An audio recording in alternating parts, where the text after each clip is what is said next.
ఉపాధ్యాయులు అందరికీ నమస్కారాలు. సార్, గ్రీన్ ఫోర్స్ ఫౌండేషన్ నేను ఒక మెంబర్గా చేస్తాను సార్. మీకు క్లాసెస్ చెప్పడం జరిగే యాక్టివిటీస్ అన్నీ కూడా నేను పార్టిసిపేట్ చేసుకుంటాను. సమ్మర్ క్యాంప్లో కూడా రెగ్యులర్గా వెళ్ళి అక్కడ క్లాసెస్కి చేయడం. మొన్న దసరా హాలిడేస్లో 100 out of 100 మార్క్స్ స్కోరింగ్ కోసం పిల్లలకి అక్కడ క్లాసెస్ తీసుకోమంటే నేను కూడా వెళ్ళి తీసుకోవడం. 100% అని మీరు 100% కోసం ఒక క్లాసెస్ సబ్జెక్ట్ వైజ్గా నిర్వహించడం జరిగింది. అందులో కూడా క్లాసెస్ తీసుకోవడం జరిగింది అక్కడ పిల్లలకి. సమ్మర్ క్యాంప్లో మన పిల్లలు కూడా కళ్యాణ్ ఇంకా శిరీష కూడా కంప్లీట్గా అటెండ్ అవ్వలేదు, కానీ కళ్యాణ్ అయితే మొత్తం కంప్లీట్ 10 days ఉన్నాడు. లాస్ట్ 2 days వాళ్ళు ఆర్సీఐ తర్వాత ఏసీసీఎండి, ఎన్ఐఎన్ అట్లాంటి ఇన్స్టిట్యూషన్స్ కూడా విజిట్ చేసేసారు వాళ్ళు.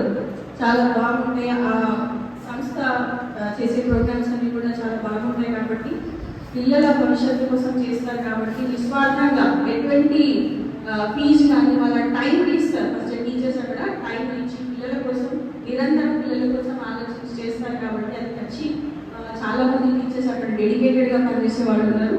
అందులో భాగంగా మేము అయితే ఇక్కడ సంకల్ప సిద్ధి అని సార్ చెప్పారు కదా, సంకల్పం ఉండాలి. సంకల్పం అంటే చేయాలనే కోరిక.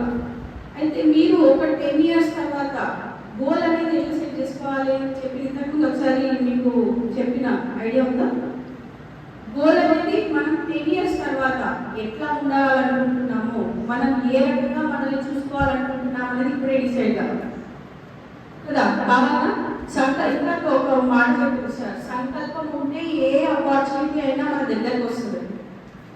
అయితే మన స్కూల్లో ఇప్పుడు చేయాలనుకున్న పనులన్నీ సార్ రాగానే అనుకున్నారు, అది అవకాశాలు వచ్చేసినాయి కదా.